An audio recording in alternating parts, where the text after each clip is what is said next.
Okay, what we're going to do here is we're going to ohm out this compressor. I'm going to show you how to do this because frankly this is a skill, and you're going to be doing it in the lab when you come into class for lab. So basically you got your meter set on ohms right there. See it? Set on ohms. And then we're going to take these terminals. But first, before I check those terminals, I'm going to look and I'm going to check.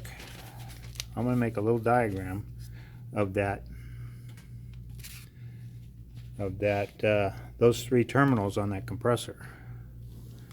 So I'll make a circle, and it looks like maybe there's one here, there's one here, and there's one here. So that way I can keep track of them and write them down as I go. Okay, so we'll start here. We'll start with two terminals because we only have two leads.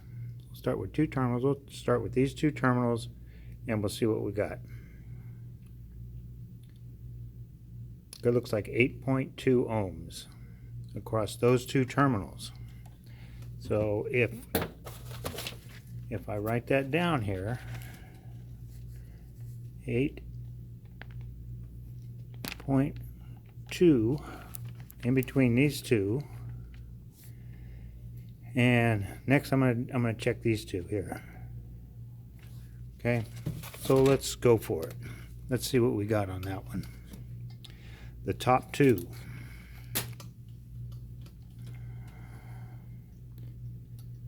One there.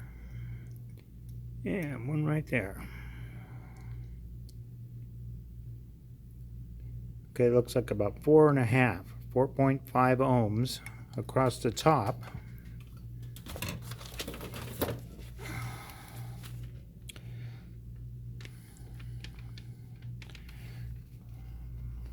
Four 4.5 across the top.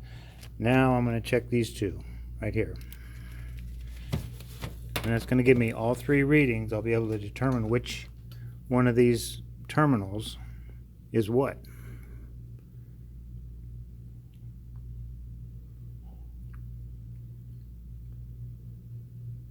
Okay, looks like we're about 3.3. So on here we're going to go 3.3.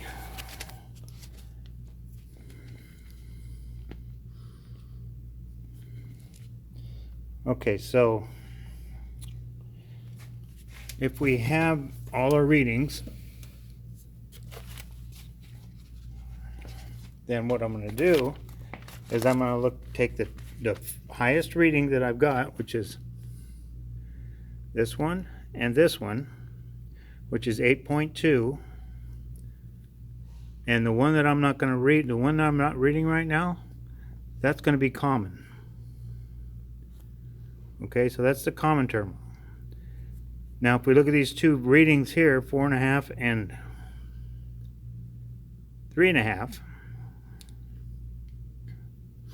then the 3.5 is the lowest reading, so the shortest winding on this compressor is the run winding.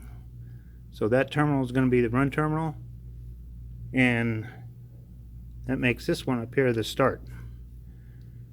Okay, so if we look at this, we see that reading these two measurements here are actually reading these two windings, because here's the common.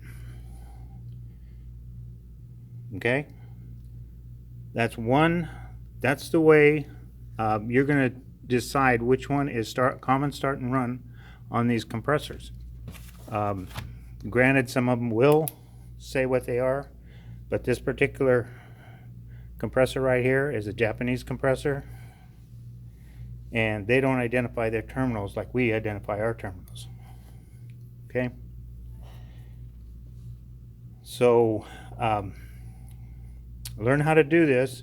You may even be asked to do this on an interview. So it's a skill that you should learn and just know how to do.